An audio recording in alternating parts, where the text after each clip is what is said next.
zeregin asko egiten dituzu eta informatiboetan ikusten zaitugu, erreportaiak eta egiten, baina apurtxo bat kazetari lanan gauzarik ederrena, esaten duzu liburuen dela, entzutie jendeak zer daukan esateko, ezta? Testigantzaz beteta dago eta gainera testigantza oso hunkigarriak daude liburuan. Hori hola da, guri gustatzen zaigu biziki mintzatzea eta hainitz, baina entzutea ere bai, eta batzutan lankideak erraten diaten, nola egin duzu? Hainbertze demoraz isilik egoteko, baina nolakoak entzuten direlarik, zoriona izan dut, orea ere bai, lau gudari ezagutzeko, elkarrizketatzeko ere, eta horrez da, kazetaririk edo, uste dut kazetarizatik haratago doala, horre botatzen dituzu zenbait galdera eta hainitz ikasten duzu, hainitz. Eta gero Gernika Bataioiarekin badutolako harreman berezia, pentsatzen dut sumatzen dela ere, baina egia da nire bizi profesionalean, pertsonalean ere, baina bereziki profesionalean, gauzarik indartsuenak gudariekin eta beren familiekin gertatu izan zaizkit. Bueno, esaten zabiltzena, ez da, pertsona moduen eta eskertza hori bai gu ondorengo belaunaldiak garelako, entzun, zer duten esateko, jaso, jaso eta beztalako egon, apurtxuet, historio galdua izan da, euretako batek esaten du bai, ez da, etxaia honena guztiarena denpora da, denpora pasatzie, eta ez errez esati isiltasun hori, ez da, batu, eta pelikula bat egin, dokumental bat egin zen, 2017an gidoilari ibili zinenan, baina pelikulatik haratago liburuan jasotzeko gogo hori izan duzu, isiltasun horretan ez geratzeko hau dana.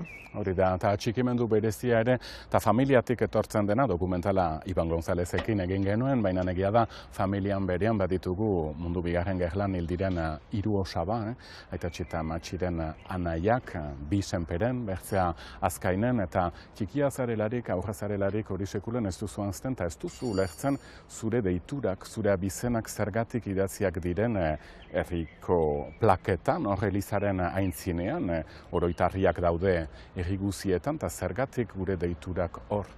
Eta gero ulertzen duzu ze gertatu zen, ze jende gaztea hil zen, eta gero ez da ere gauza nostalgiko batean gelditu behar. Nik uste dut irakaspena batzu solas eginez, Aitatxi eta Amatxi familiarekin, inguruetako familiekin edo gudariekin, eta gero hori guzia entzun, atxiki, zuk egin zure pixka bat barne gogoeta edo hola, eta gehien bat interesatzen zaidana kontu hortan da gaur egun ongi bizitzea, ohartzea ze suerte ona dugun, gaurko arazoak ere baditugu, baina gaurko arazoei biharko erantzunekin erantzun behar zaie, baina gero...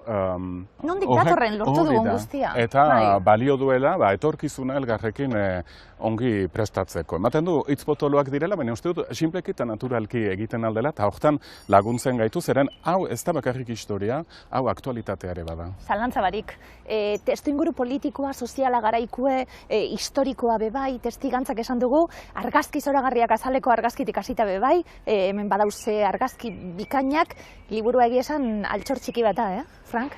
Mil eskerrak egiaran oi hartzunak entzuten ditugu eta lana egiten duzularik bertigoa ematen du.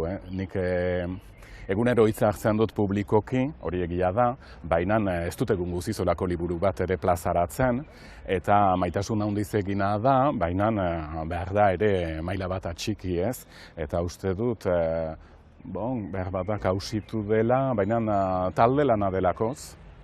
Hori importanta da, initzen artean egin dugulakoz, beti gure izenak eta gertzen dire, baina dola 10 urte dokumentala egin genuen bezala, eta osoa da, baina geroztik bertze 2 gudari ezagutzeko parada izan nuen, eta sekulan argitaratu ez diren argazkiak, agiriak, azalan berean, eman dezagun, eta gero biziki gauza bitxiak, hau ezala ilaski. Bai, eskuartean daukagulako, eta zer da hau? Begira, hau da, Miguel Arroyo gudariak eskaini zidana. Hau zeure altxor pertsonala da, ja. Bai, mementuz pertsonala, eta gero egiarran nahi dut denek ikustea, denek pixka bat unkitzea ere bai. Hau, Miguel Arroyo gudariak eman zidan, egiarran zenbait opari egin zizkidan, bere lekukotasuna lehenik, bere adiskidetasuna, gero argazki bat sekulan agertu ezena, Gernika Bataioiari buruz gauza asko dago, lan asko eginda, jadanik orain arte, baina argazki hau ez genuen ezagutzen, eta liburuaren azala bilakatu da, eta gero kutxa hau erabiltzen zuten gudariek, Egia erran nien naiz bat ere armazalea, nahi sekulan izan, baina pixka bat munizioak eta emateko, eta Puente de Graven eta borroka egin zutelarik Frantzian, hemen munizioak eta gero mitraieta ematen duzu hor ondoan, eta gero munizioak eta balak hola ateatzen dire, bakizu hola dire pausatu da, eta taka hola egiten dira. Eta gero, mugitu behar duzularik, hau hartu, etxe, hartu hola, eta joan korrika batean gan behar dela zerka ondartzan barna, Zulak, Zurmer eta herri hoietan, Le Verdon eta nazien kontra borroka egiteko, kepa orduki komandantearen gibelean. Nazien kontra borroka egitea egokitu zitzaielako gazte hauei, ikusiko dugu ze gaztiek ziren, hogeita piko urteko gazti hauepe bai batzuk, euren bizitza ere utzi zutenak esan dugu, duintasun hori eta batez ere sinisten zuten askatasun horregatik uste zutelako, naziek eroriko bazien, bigarren mundu gerra hori amaituko bazan, frankismoa ere Espainian bukatuko zela eta Euskal Herria askatuko zutela, Hori da, duela 80 urte gertatu zen hori guztia, eta behar bada Euskal Herriak momentu historikoa izan balin badu, ura izan zen, ezin da orain zientzia fikziorik egin, baina mandezagun aliatuek laguntza eman izan balute, Espainiako Errepublika berreskuratu izan balitz eta are eskuzabalagoa izan balitz, behar bada Euskal Herrian bertze kantu bat ginuke orain eta zenbait atal ez genuen eta ezagutuko, hori ez dakigu, baina Euskaldunek bederen egin zuten egin behar zena, aliatuak lagundu eta traiziorik izan ote zen gero, historia zaleak erraten dute traizioa izateko ituna behar da lehenik, eta itunik ez zen. Baina Euskaldunek egin zuten, Jose Antonio Agirre lehendakariaren ondoan, egin behar zena. Lagundu, eta arek memorietan lehendakariak aipatzen zuen, auzokidearen etxean sua delarik, zuk joan behar duzu. Laguntzera, eta ez duzu deus galdezen trukean, eta Euskaldunek bederen egin zuten, gero kolpe bizikilatza izan zen, mila bederatzen... Zezaldi ederra, ez gaurkotasun daukana, Oida, nik uste dut, horregatik beti aipatzen dut, bai, paper horituak eta aspaldiko dokumentuak ditugu hemen, ilazki, bainan aktualitate bete-betean edo gaur egun munduan barna ikusten ditugun gauzak, berriz ikusten ditugu hemen. Eramango zuten munizioak eta kutsatxo honetan, baina ikurrina ere eraman zuten, jarri zuten hondartzan, eta hitz egingo dugu horri buruz. Plazerra izango da, Frank. Mila esker. 1945ko apirilaren 14an, haizeak ferekatzen zuen ikurrina ondoan zuela, Kepa Ordokik eman zituen agindu hauekin hasi zen borroka Gernika batalioiarentzat. Frank, nora goazten jakiteko nondik gatozen? Jakin behar da, sarreran esaten diren hitzetako batzuk horiek. Bai, eta hori guzia aniztasun batean gainera, eta gure herrian oso gutitan ikusi da olako aniztasuna, eta uste dut Gernika bataioiak hortan duela interesa, aliatuak lagundu, hemendik Hego Euskal Herriko lau lurraldeetatik ihes egin zuten hainbat gizon, eta antziren Ipar Euskal Herrian, gero Frantzian, eta Jose Antonio Agirre lehendakaria buru zutela, Euskal Brigada sortu behar zela aliatuak laguntzeko, eta gero azken guda hortan, nazien kontra, 5 gudari hil eta 17 zauritu, baina aniztasun batean, orduan jeltzareak zirela biztanda, baina sozialistak, komunistak, anarkistak, Eusko Abertzaleekintzakoak ere bai, Kepa Ordoki komandantea bera, baina denak elgarrekin, eta gero batzuei nik gudari bati Pako Perezi galdetu nio, zu Pako, zein sokakoa zara? Ez dugu beti etikita bat eman behar, baina jakiteko, ni justiziaren alderdiko kidea naiz. Eta holako gauzak eta horrekin nahi nintzik hasten da beti. Duintasuna bat zuten, eta askatasun egarri hori bai, esan duzu, anistasuna. Zeintzuk ziren, batalioia osatzen zuten, gudari hauen ezaugarriak, ezagutu zenituen, sartzara, hil dira guztiak. Azken albisteak, gainera egunotakoak dira, azken gudaria be hildala, behintzet jasota geratu da testigantza hori, ezta? Guk dakigula denak hil dira, gero egia da 200 bat pasa zirela, baina ehun eta bat urteko gizonak lirateke orain. Edozein kasutan bi multzotan ziren ere, batzuek Espainiako Gerla Zibilean parte hartu baizuten, eta zenbait borroka egin baizuten Hego Euskal Herrian, eta zenbait lurraldetan, eta gero bertze batzuk gazteak ziren, gizonak aipatzen ditugu, baina aurrak ziren, 17, 18, momentu batean Antxon Mujika hil zelarik Donostiarra, 20 urte zituen bete oraindik.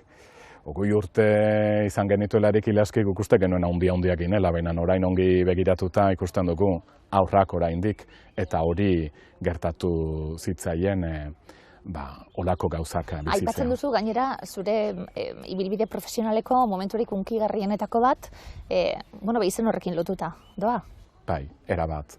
Zeren dokumentalak grabatu genuelarik duela 10 urte, albistegitan ere aipatu genuen, gaur egun eta teleberrin.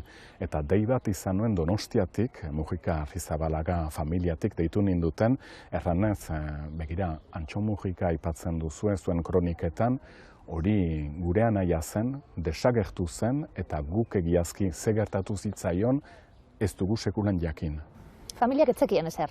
Bazekien 9 urte geroago, gutun bat jaso zuten Frantziako barne ministeritzatik, zuen anaia, zuen semea, hilda Frantzian gerlan.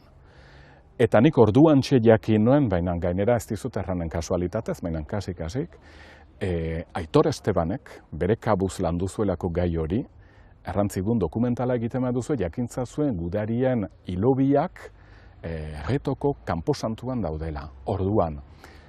Antxon Mujikari gertatu zitzaion gerlaren lehen egunean, 1945ko apirilaren 14an mina bat zapartatu, eta hanberian bi gudari hil ziren, hanberian ehortzi zituzten, ezin zuten besterik egin. 2 urte geroago, Lezpajera eraman zituzten, eta hori guzia dokumentatua da, hango prefetak antolatu zuen ekitaldi hori, Leizaola bertan zegoen, Kepa Ordoki komandantea ere, argazkiak baditugu, eta urte batzuetara, beraz, uraren Garona ibaiaren bertzaldera eraman zituzten dendenak eta Euskadiko bortzo gudariak ere bai. Eta horren berri orduantxe izan nuen, hilobiaren argazkia banuen telefonoan, eta janean begira, bihar berian banoa zuek ikustera Donostiarat, eta han nituen zai, Guillermo anaia, Carmen, Arreba, pixka bat gazteagoak, ondoan, hiloba guziak negar batean, kasik belauneko nituen aintzinean, eta errantzazu, ze gertatu zitzaion Antxoni, eta oraintxe, nik orduantxe kasualitatez jakinuen hori guzia, erakutsinean, Guillermok errantzidan orain arazoa bat dugu, nola eskartuko zaitugu. Eta nik arranion begira gizona, hori bali da zure arazo bakarra, emaizkidazu eskuak, besarka gaitezen, eta egonen gara pozpozik, negar batean, baina neri ez zitzaidan sekulan olakori gertatu. Ta handik denbora batera, Koro Mujika hilobak, Carmen Izeba eraman zuen beraz Retoko kanposantura, hilerri militarrerat, eta Carmen Arrebak beti gogoan bai zuen, guk hemen bagenuen anaia bat, ze gertatu zitzaion. Lore sorta utzi zion eta errantzion, begira Antxon, 70 urte pasa dira, baina hemen naiz. Eta hori da Euskal Herriko familia hainitzen historia. Eta berbada 200 aldiz aipatu dut historia hori, baina sentitzen duzu, beti olako gauza indartsua izan dela, ez da aldi bakarra hori gertatzen dela, Eskerrak Arantzari bezalako fundazioak eta jende asko dagoela, familia hainitz, bea egoki baita oraino, zain daude oraindik, eta hori da fasisten eta gure arteko desberdintasuna. Fasistek badakite beren aitak, beren ingurukoak, beren aitatxi amatxi, aitonamonak nun dauden, guk ez beti, eta hortan da desberdintasun osoa. Azkainen irakurle talde bat badugu, euskarazko irakurketaren bultzatzea baita gure helburu nagusia. Eta duela 2 aste, Maialen Egi Luku, Basen Afartar gaztea, ekarrazi dugu, haren lehen liburua aurkeztera. Girgileri Anderea deitzen da liburua. Liburu hau, literatur mailan ongi idatzia izaiteaz gain, bertze interes handi bat badu, gure gustuko. Bereziki, nahasmen bipolarra aipatzen baitu, eta hori baitu gai nagusitzat. Iduriz, ez da elebegitan edo eskuaraz behintzat olako gairik aurkeztua edo ikertua izan elebegi batean edo. Eta beraz, liburu hontan agertzen den protagonistak nahasmen bipolarra bizi du. Eta hor, arras ongi deskribatuak dira, haren gora berak eta hauen ondorioak. Arras gustatu zait liburu hau. Testu inguruan jarri behar da, gazteuek nolakoak ziren galdetuta, garaiko seme-alabak izan ziren guztiak, eta esaten gabiltz, gure kasuen, gure familiari buruz ari gara, eta gure amuma, amatxiri buruz ari gara, eta bizi izan zutena, ezta? Ez jakintasun hori familietan, ez jakintasuna gizartean bebai, ze balio duten honelako dokumentuek bilduta geratzie, historia zati bat alako. Ze sasoi da, zeri buruz ari gara, Gernika batalioia esaten gabiltzenien, nazismoa eta okupazioaren azken urteak izango dira Frantzian hain zuzen be, ze sasoira joango gara eta nora joango gara Gernika batalioiarekin bat egitera, euskaldunak ziren. Bai, Francoren kontrako gerla edo borroka alde batetik eta gero ezin zelarik gehiago hemen hainbertzeko errepresioa jasan pairatu hemendik alde egin behar, horrek ekartzen duen sufrimendu guziarekin. Pentsatzazu orain gustora ibiltzen gara alde batetik bertzera, baina hori guzia ez dugu bortxaz egiten. Eta gero han Ipar Euskal Herrian, gero Frantzian, naziak dituzu parean. Orduan askatasuna eta demokrazia defenditzea, bai hemen Euskal Herrian, bai mundu osoan barna eta totalitarismoaren kontra aritzea. Eta ez dira hain aspaldiko istorioak. Neri jaten didate batzuek, beti paper horituekin eta aspaldiko argazkiekin zu gustora ibiltzen zara beti, jende xaharrarekin. Baina, 80 urte Euskal Herriaren istorioan adibidez osoan oso gauza txikia da. Eta gero gure familiak aipatzen ditugu, zenbait izen emateko, Juan Martínez de Irujo pilotaria nork ez du ezagutzen. Bere osaba han zen, Ziraukikoa, Nafarra, Kepa Arrizabalaga, Ondarrutarra, futbol jokalaria, bere osaba ere han zen, Aretzigin Izerrukbi jokalaria Baionan, bere aitatxian zen, eta arek eman zuen, Ikurrina azken bunkorra hartu zutelarik, gero Bixintxo Bilbao pilotaria Ziburutarra, baina aitatxi Ondarrutarra zen, han zen Mikel Epalza, arrantzaleen erretorea, ez dakit zergatik, ze bera da itxasargia askorentzat, eta ura da erretorrez, arrantzale eta Marinelena bere aita zen, Eusko Jaurlaritza eta bataioiaren arteko bitartekaria. Eta zenbat olako eta bertze asko gaur egun komunikabideetan aipatzen ez ditugunak, baina gizontasun eta balore berberekin borroka egin zutenak gu libre izateko. Gaurkotasun hori esaten gabiltzena eta albisteak une oro entzuten ari gara, Parisen esate baterako Jaurlaritzak zuen egoitzaren inguruan entzuten gabiltze gauzak bebai, agertuko da Jaurlaritzaren egoitza hori, Parisko egoitza hori, sasoi hau izango dalako. Apurtxu bat ulertu, Frank, nondik gatozen zein izan den historia, ulertzeko, zein den lekua bebai, gaur egungo lekua. Noiz kokatuko gara, Normandiako lehorre eratzea izango da 44an, eta ja azkenak izango dira, azken batailak bigarren mundu gerrari dagokionez, Frantzian. Hori da, eta ongi egiten duzu hori guzia aipatzea, zeren testu inguruak ere badu garrantzia. Dokumentalean adibidez duela 10 urte, Gernika bataioia zer izan zen aipatu genuen, baina liburuak, idatziak aukera eskaintzen du sakontzeko testu ingurua eta hain zatitua den gure herria, gure nazioa ere elkartzeko, ze azkenean bada, bistan da, batasun bat, eta garai horiek orduan 1956tik goiti gertatu zen guzia, Gernikako bombardaketa, eta gero hemendik Ipar Euskal Herrira joan zirelarik 4 urtez naziek okupatu zuten Ipar Euskal Herriaren zati handiena, bere lehen ekintza zer izan zen Hendaiarainogan, eta han Frantziako banderak kendu esbastika emateko, eta gero ez zuten segitu, zergatik ustez neutroa zen Espainiak ez zuen parte hartzen, baina kolaborazio zuzena izan zen, eta emaitzak edo datuak edo baieztapenak eskaintzen ditugu liburuan, eta gero, 54ko udan Frantziaia libratu zelarik bordele eman dezagun, baina gelditzen ziren oraindik naziek okupatzen zituzten zenbait Atlantikoko bolsak deitzen zituzten orduan, Puente de Grave bera, itsas bazterrean, bestaldean Roaian, eta hori zen bordeleko portuaren sartzea, orduan gauza bat zen libratua izatea, baina bertzetik toki gune estrategikoa oraindik okupatua baldin bada, kasu, Re eta Olerongo ugarteak ere, eta hori guzia behar zen garbitu nolabait edo gerra horrekin bukatu.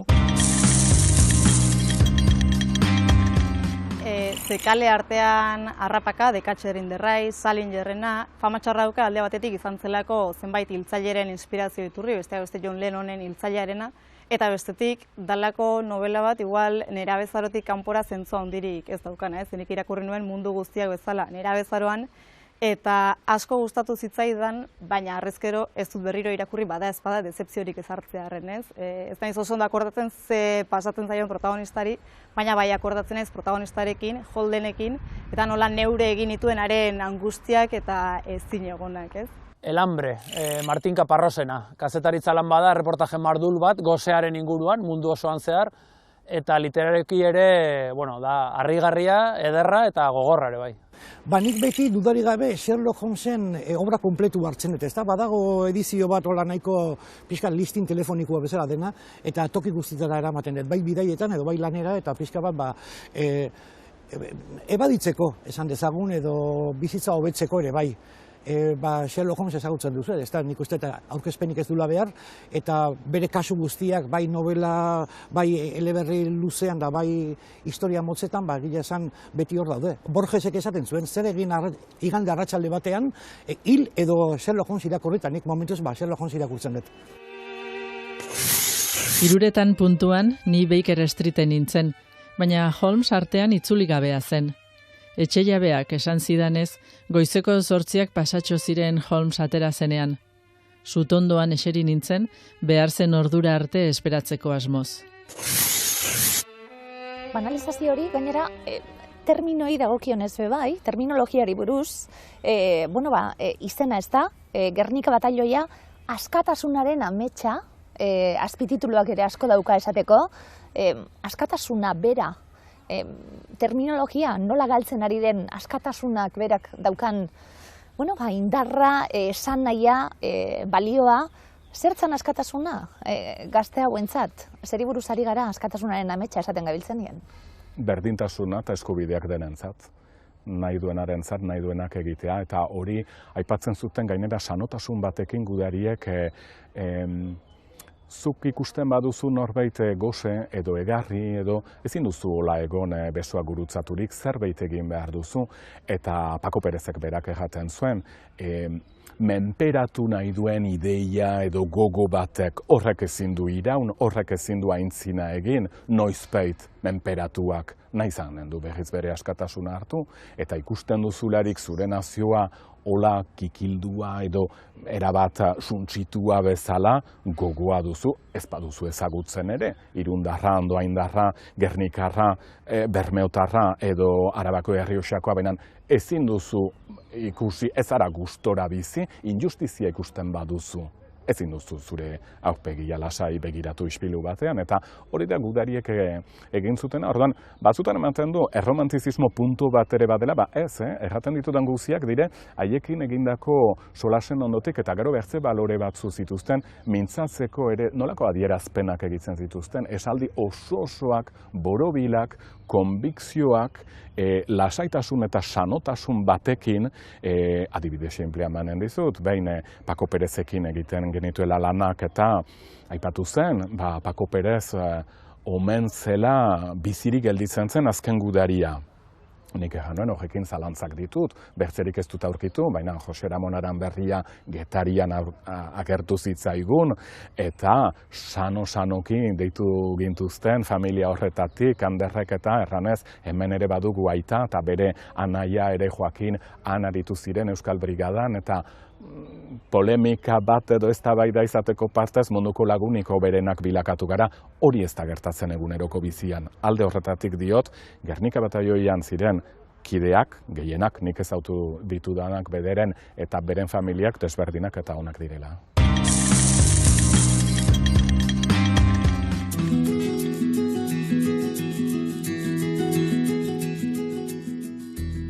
Bueno, nik uste aukeratuko nukela Reina Roja, justo trilogia bat da eta irakurri nituen autobusean. Eta, bueno, niri novela beltza asko gustatzen zait. Eta azkenean autobusean batzutan soinu asko dago eta, bueno, laguntzen dit, olako liburu batek laguntzen dit kontzentratu egotea. Bueno, aukeratzen dut Los 7 maridos de Evelyn Hugo. Justo kontzentrazio batean irakurri nun, anerosi nun, ze nekan libururik. Eta da pixkat irakurtze ditudan liburu mota desberdina, osea ez da novela beltzanik normalean irakurtzen dutela. Eta, bueno, izan zen liburu bat asko gustatu zitzaidala, eta iristen nintzela gauean entrenamendu guztiak eta gero, iristen nintzela gauean ohera irakurtzeko gogokin. Historias de Divan, dela psikoanalista batek bere pazientekin eukitzen dituen elkarrizketak, hor, azkenen egun luze bat eta gero hori irakurtzen dut, ze azkenen jende guztiari pasatzen zaizkion gauzak dira eta azkenen laguntzen dit pentsatzea niri gertatzen zaizkiten gauza asko jende askori gertatzen zaizkiola.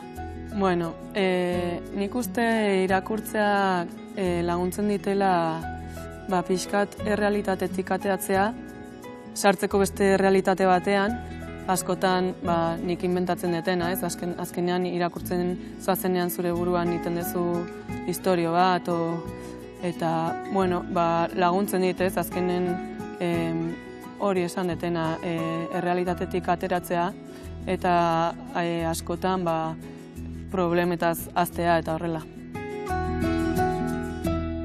Bueno, Espainiako Gerra Zibilean sortuko da Eusko Jaurlaritza, lehendakaria Agirre izango da, erbestera joan beharko da, bere aginduz, ordoki esaten zabiltz, gaztiek deitzen egon zan, berak sortu zuen Gernika batalioia, liburu irakurri ala, neuri burura etorri zait.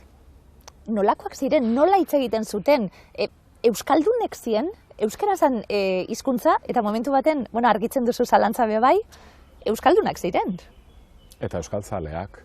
Eta euskaraz hitz egiten zuten. Beren artean bai, orain bezala, sanokite naturalki, euskaldunen artean euskaraz, eta gero batzu erdaldunak ziren jadanik orduko, eta hoiekin ere gaztelaniaz baina ikusten dugu, gerla denboran ere agerkari eta paperkeri guziak euskaraz ere zirela, eta horrek atentzioa deitu nau, ze orain ematen du zaila dela euskarak izatea bere tokia, begira, munduko momenturik txarrenean ere, nahi bada, borontatea balin bada, hori erakusten da. Eta Kepa Ordoki aipatzea ongi egiten duzu, zeren Agirre lehendakariarekin desberdinak izanez, eta Kepa Ordoki antimilitarista bera. Eta begirazazu gero, zenbat gerla eta 1000 aldiz posible izanen zuen eta bizia galtzea, eskapatzea, errepresioa izatea alde guzietan, baina desberdintasuna bat ANV-koa eta lehendakaria jeltzalea, baina bi gizon parean eta elgarrekin eta batasun batean eta hori ere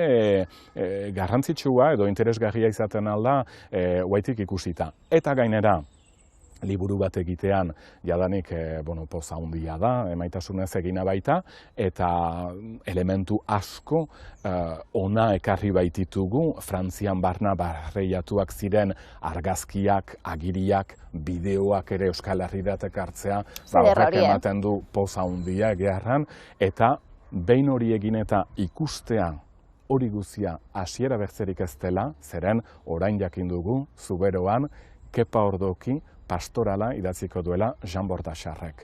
Eta hori entzuten duzularik, pentsatzen duzu ze ongi. Ze egin behar duguna da aipamenak euskarri guzietan, eta nik nire harritxua ekartzen dut aldutan neurrian, baina ikustea kulturalki eta pastoral bat noiz izango den ez dakigu, baina egingo da. Eta erakusten den kutxa hori, gudariek erabili zutena, pastoralan erabiliko dute. Eta gero bihar TikToken eta denetan agertuko dugu, ze azkenean horrek ez punto nostalgiko horrekin, baizik eta geroa elgarrekin hobe egiteko, beraz bakotsak ekar dezala bere harria, ze hau ezin da antzi. Frantzian ospatzen dute egun hauetan oraindik eta ederki egiten dute, ikusi dugu Normandiako lehorraratzea aipatu duzu eta begira nolako ekitaldiak egin zituzten eta guk ere parte hartzen dugu hoietan, alden guzietan batzuk erraten dute ze egiten duzuzukan Frantziako hainbertze banderen artean, baina guk ere gure harria ekarri behar dugu eta guk ere behar dugu han agertu eta erakutsi eta gogoratu haiek egin zutena, ze tristea da orain denak guk dakigula hil dira. Eta hori tristea da. Baina tristeagoa litzateke ez aipatzea eta ez goguratzea. Orduan bakoitzak badaki azkenean batzu pilotariak dira, besteak surflariak eta beste batzu historiazaleak eta hola. Hau behar da jakinaratzi eta gainera gudari batek eman zigun agindua, idatzia da, gaur egungo euskaldunak jakintzazu eta jakinarazezazu zer egin genuen. Beraz, ez dakit niri mintzo zitzaidan, baina niko hartzen dut. Frank, esango dugu, egiturari dagokionez, gauza pisutsuak esaten gabiltz, baina egitura oso harina, kapitulo laburrak izango dira, testigantzak bilduko dituzu, biografiak bilduko dituzu, historia bilduko duzu, oso era errezien aurrera egin, esan duguna, dokumentatuta dago, argazkiak, zer izan da honena, zuretzat kazetari moduan, eurek ezagutzea, suposatzen dut, eurekin egotea, hau guztia biltzea, zerekin geratuko zara lan hau eta liburuak kaleratu eta gero? Egia jan gudariak ezagutzea eta haiekin mintzatzea, eta eskerrak orduan egin bai genuen zendu dira geroztik. Hala ere merezi du, beti esegitzea, zeren oraindik agertzen dire argazkiak, agiriak eta hoiek guziak gustatzen zaizkigu, ez dakit bigarren edizioa izanen den, noizpeiter dara zer egin beharko dugu, baina oraingoz proiektua euskaraz da, eta euskaraz edatzen dugu alde guzietan egia erran, erretratu sail batekin hasten da, eta hor gudariak ezautzen ditugu, eta gero kronologikoki zer izan zen, aldi guziz, haiek gogoratzen digute, beren ekarpena, edo beren anekdota, edo beren beldurra, ere zein izan zen, ze gu hemen zua izan artean mintzo gara, baina horiek izkutatzen ziren pinudietan, eta ezen olako jostetarik. Eta gero, interesgarria da ere ikustea Gernika bataioiak bi gauza egin zituela, gerra alde batetik, baina gero ere misio sekretu bat Parisen, eta hori deskubritu genuelarik, pentsatu ginen, orain behar da ikerketa gehiago egin, eta hori izan zen ertzaintza sortzeko.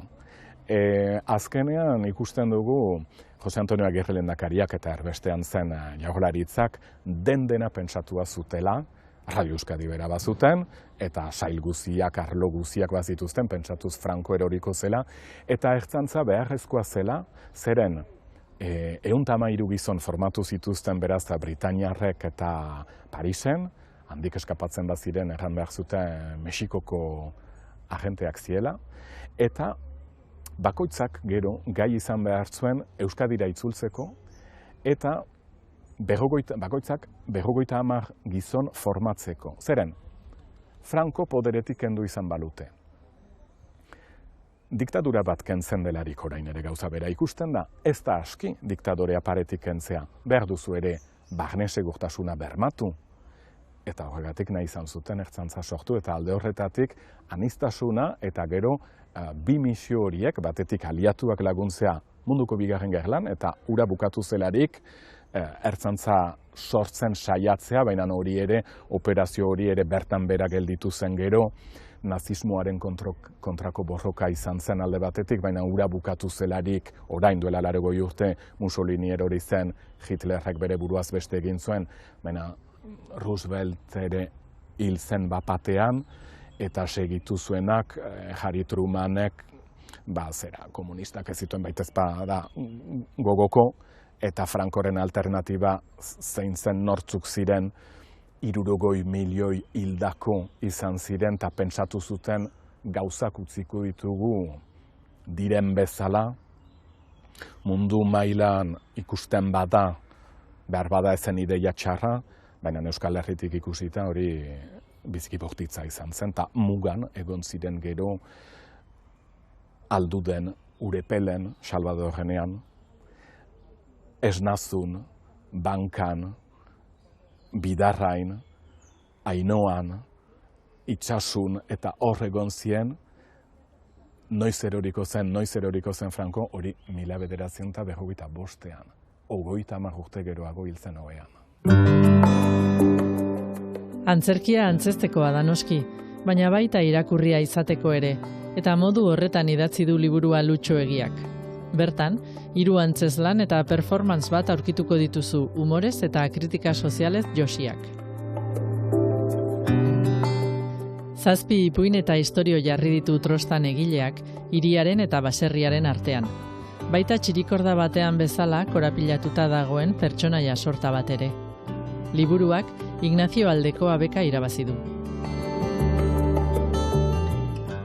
Hankaz gora jarri dio bizitza Juneri ustekabeko ikasgela aldaketa batek, jazarria eta taldetik baztertua.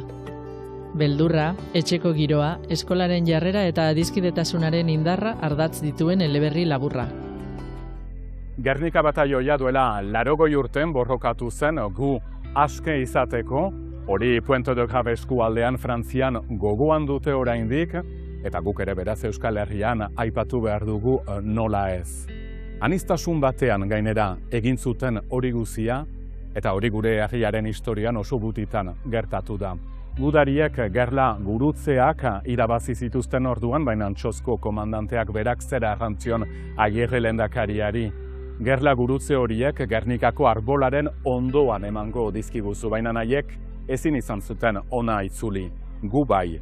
Eta horregatik, beti aipatuko dugu beren ekarpena.